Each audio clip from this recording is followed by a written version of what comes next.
And joining us now in studio is Larry Sprung. He's the author of Financial Planning Made Personal and founder at Midland Financial.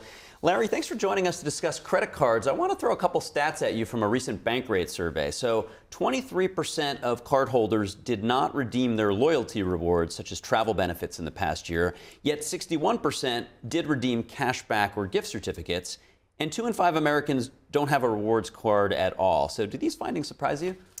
They do. I mean, I'm kind of surprised that people are racking up these benefits, I think most importantly, and not using them. And I think the stat regarding the cash back is interesting because I think people like the idea of cash, right? But at the same time, many of these benefits that you can get or rewards from the credit cards may be more valuable if you use them in other ways. Like, for example, for cash, you might only get a 1-to-1 ratio, whereas travel, you may get a 2-to-1. So you really need to know what the benefits are and how they get redeemed so you could take appropriate, care and use of those points and use them. They're given to you, might as well use them.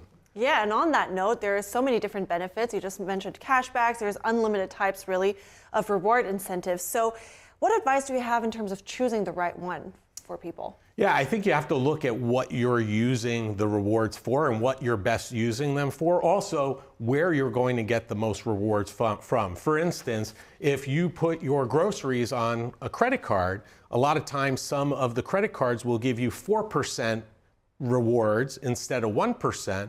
Make sure you're using the groceries on that card versus the other one where you're only getting 1%.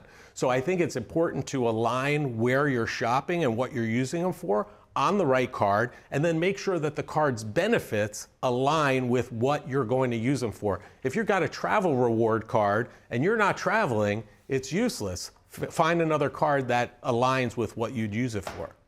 Now, going back to this survey, another interesting data nugget, which may describe maybe the education gap, which is why it's great that you're here, is that older and more educated folks tend to have a higher propensity to be using one of these rewards cards. So why is that, and what do you think can be done about it?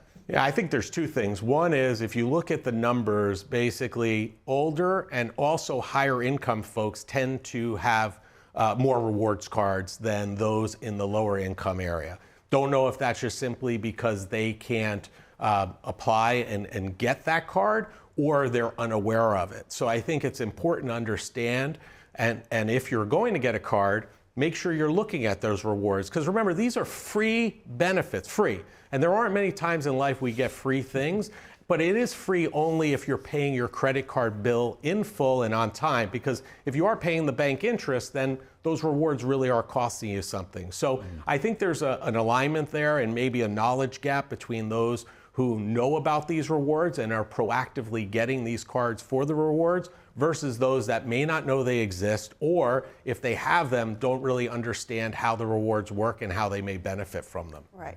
And here's another stat for you. So basically, rewards cards that offer cashbacks are 500% more popular than the next popular card type, which is travel rewards. Is that surprising to you? No, people love cash, and I think it makes it more simple, and people have a tendency to want simplicity over complexity, and just being able to get that cash back makes it very easy. I will tell you this, in the division of labor in my household, I do nothing with travel because I mess it up always. And one of the things that definitely confuses me is with the credit card rewards, how they can be used and converted for travel. There's a little bit of a science to it. And you could go down a rabbit hole on the various social media outlets, et cetera, to see how to best utilize those rewards. And it's complicated. So it doesn't surprise me that folks have a tendency to lean towards that cash back. Now, Larry, there's this saying with gambling in Atlantic City or Vegas that the house always wins. So these credit card companies are not giving these rewards just for free. They get clearly a benefit out of it. So how can consumers best, as you said, arm themselves with education so that they can reap the rewards that are available to them without overextending themselves and taking themselves away from maybe their financial goals? What tips do you have for consumers to get the most out of these reward cards? Yeah, so the way to make it free and for you to be the house and win in your example is by not paying the credit card company interest. Making sure that whatever you're charging on the card, you're able to pay off at the end of the month. And simple things, right? Don't put something on the card that you know you're not going to be able to afford to pay, number one. Number two, just because your bill comes at the end of the month or the beginning of the month doesn't mean that you can't make a payment in the middle of the month. So if you charge that big item and you want to get the points, charge it, next day pay it off, and those rewards are essentially free. So there are simple tricks, and the real easy part about it is just think this way. I want to create an environment where I'm getting these points and it's not costing me anything in terms of interest. And then we make the move from making the bank the house where they always win to you being the house and you'll win every time, and hopefully take your family on a nice vacation. Yeah, or get a lot of cash back. Right.